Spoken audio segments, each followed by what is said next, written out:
Hello and welcome back to the report. I'm the Gadjah Mada, and this is a review of the Pan-Asian Tech Tree Tier 6 destroyer, the Gadjah Mada, now fully researchable in-game. Now this is a Tier 6 and 7 game of domination on trap on the MSU with a mass, a division consisting of the Charles F. Hughes and the Poltava, another division consisting of Munich and the Helena, and then the solo players we have a Gneisenau, Nelson and Massachusetts, and the Implacable. So it is a aircraft carrier game, which is obviously always good fun for a destroyer, he says. Anyway, so Gadjah Mada is a member of the J, K and N class destroyer design, which was obviously built for the Royal Navy. Now she was laid down in 1940 as HMS Nonpareil. However, when launched in 1942, she was launched as HNLMS Jerk Hades. Basically, she was sold or handed over to the Free Dutch Navy. Now, the Dutch sold her to Indonesia in 1951, where she was then renamed the RI Gadjah Mada. Now, she then served with the Indonesian Navy for circa 10 years, maybe a bit more, until the 1960s when she was finally decommissioned. Now, in-game, in comparison to the other Tier 6 Tech Tree destroyers, what are we looking at? We know we've got a Charles F. Hughes around here because we've got the Poltava. So survivability, she has the fourth lowest HP of 14,300. Now again, this is joint, so one thing you're probably going to note with this review is a lot of stuff is joint. The reason being is obviously she shares a lot of traits with the Jervis, which is obviously a sister of her class, I guess you could say. She also has the typical tin can armor scheme that you come to expect from a destroyer. When it comes to the artillery, she has 6 number 4.7-inch guns mounted in 3 dual gun turrets. We have A turret, B turret superfiring up front, and we have wide turrets at the rear. We'll talk a bit more about wide turret as we move on. Now, she has the second longest range with these guns of 11.1 kilometers, along with an average reload speed of 5 seconds, which is not too bad. I think you're going to slow down, so I'm going to do that. We've also just spotted the Charles F. Hughes, which is interesting. Now, when we didn't spot it, the carrier spotted it, but that doesn't let us know that we need to engage Charles F. Hughes in the centre at some point. So we might see if we can do that from maybe around the south here. So, continuing the review, she does have the third fastest turret traverse speed of 18 seconds per 180 degrees of rotation. Now let's talk about turret traverse. Wide turret is the interesting one. So on the Jervis, the wide turrets can completely 360, whereas on the Gadjah Mada, it can't. The turret stops short, about 20 degrees, port and starboard of 0, which would be the bow. However, this is potentially a bug which may be fixed in the future. Now, when it comes to the shells of this ship, you are looking at having the joint second lowest HE shell damage of 1,700, joint second highest fire chance of 8%, and the joint lowest AP shell damage of 2,100. When combined with that rate of fire, you're looking at having the joint third highest HE DPM, joint second highest fires per minute, and also the fourth lowest AP DPM. So we're going to peek round the corner, I guess you could say. We've got the Nelson there, got the Poltava up there, and the Massachusetts there. So we know that there should be a Charles F. Hughes in here somewhere, which has potentially used his torpedoes recently. So we're gonna hold on and see if we can do this engagement.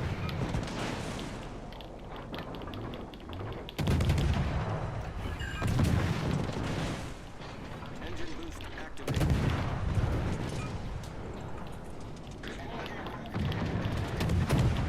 And there we go. Enemy destroyer blown up. Now we're going to see if we can honestly just slip some torpedoes out here for the Massachusetts. I'm going to lay a smoke screen and just use the one launcher, and then see if we can pick on the Poltava in the background, which might be alright. And then we can start talking about, I believe we can start talking about torpedoes, but I'll cover the DPM one more time just in case. Joint first highest HE DPM, joint second highest fires per minute, and fourth lowest AP DPM. Let's start whittling the Massachusetts down, we never know. Torpedoes wise, she has 2 quintuplet launchers mounted on the centre line, which do have access to either side, which is quite nice, I guess you could say. We're looking at the angles, quite reasonable. Obviously each one has a slight dead zone to the front and aft, which is to be expected, I guess you could say. And it's worth mentioning these torpedoes are deep water torpedoes. Now, they do have the slowest launcher reload, which is 120 seconds. However, this is more due to the torpedo launcher having so many tubes, because the reload time per tube is actually average, so that's where the inherent slow torpedo launcher reload comes from. Now, they do have the 4th lowest torpedo damage of 15,500. They also have a below average range of only 8 kilometers.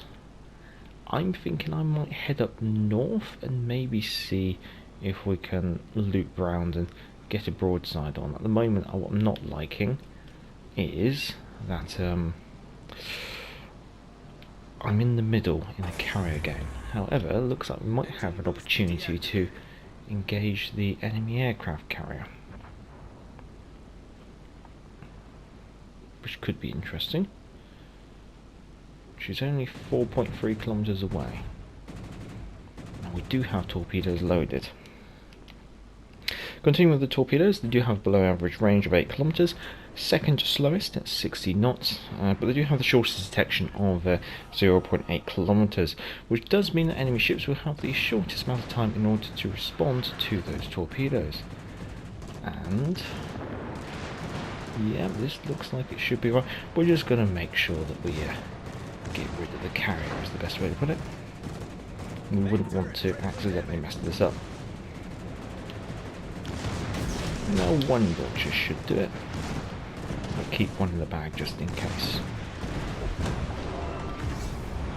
Enemy aircraft carrier sunk. Our team has taken the lead. Now he is dropping bombs on me and probably going to keep me spotted, so we might even take the opportunity to just lay a smoke screen.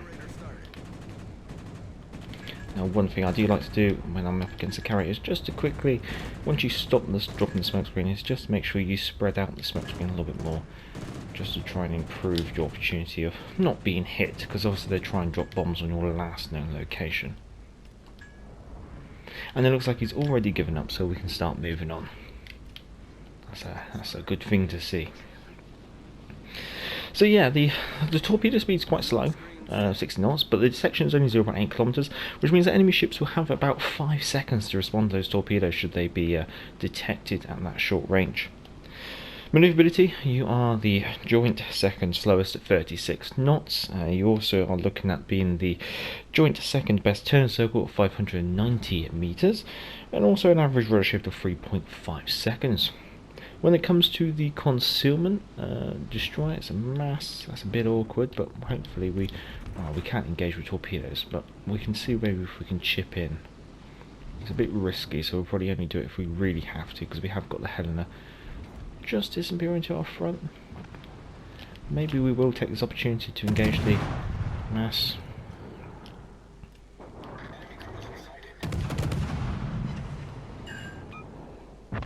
Nice. Okay. Well, we seem to be in control of this game. Yes, sorry. Concealment, joint third best at 6.9 kilometers by sea, 3.4 kilometers by air, and 2.4 kilometers when firing from smoke.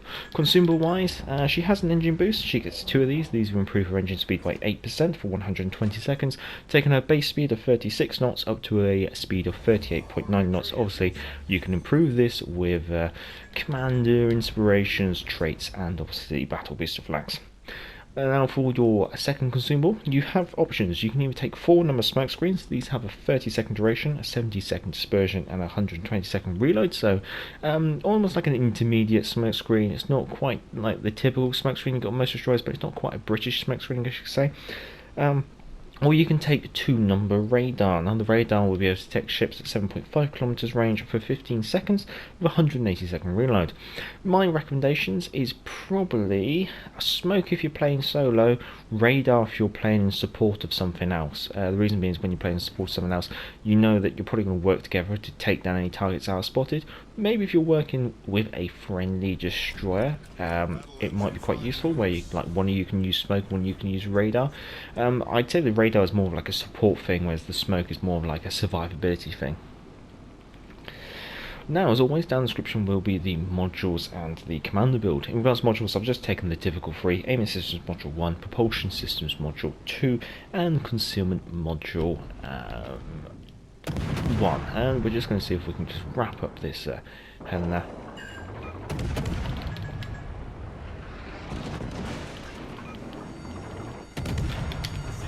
And there she goes. So in general, the Gadjah Mada, one thing I forgot to mention is also, yes, she has deep water torpedoes, but also when it comes to the torpedo spread, it's not like a British one. We have that kind of like narrow wide one, and the single fire one is the typical narrow and wide spread that you get with pretty much most tech tree destroyers, I guess you could say, apart from the British. In general, she seems to be alright. She's just an alternative Jervis with deep water torpedoes. I mean, honestly, I probably would prefer the Jervis. I kind of feel like the Jervis has got a playstyle that suits me more, with those shorter smoke screens and sonar. But I wouldn't really say the Gadjah Mada is a bad destroyer either. 82,000 damage from 70 hits on target and 7 torpedo hits, getting 3 flooding, 4 fires, getting 3 captures, only spotting 1 enemy ship immediately, and also shooting down 6 aircraft and destroying 3 enemy ships, and getting 1 Dev Strike medal. Coming top of the team, which is possibly to be expected. With the Gadjah Mada, I've had good games, I've had bad games. I've even had the Kraken in her, which has been quite nice actually. But obviously, when I was trying to record the review with the Kraken, it all kind of went very badly when it came to the review. I kind of got all muddled up, which I hope I didn't do this time. Anyway, economy-wise, walked away with a total profit of 301,000 credits after a ship service cost of 105,000 credits, but obviously that is with a common credit booster, which does improve my earning by 10%. As always, down in the description is the modules and the commander build, along with the email address of the channel for sending any of your own game captures, and a link to Patreon if you want to support the channel. Patreon as it is a non-monetized channel. If you did enjoy this video, feel free to give it a thumbs up. If you enjoy this kind of content, feel free to subscribe. And if you are already a subscriber, I'd like to say thank you very much. Also, I'd like to say thank you to the patrons. And until next time, I'm the Gadjah Major, and back to the port. Hey, hey, clear the way. Here comes the galloping Major. Bumpity, bumpity, bumpity, bump. Get out of the way there, you fellows, unless you want me to run you down. I guess this is the life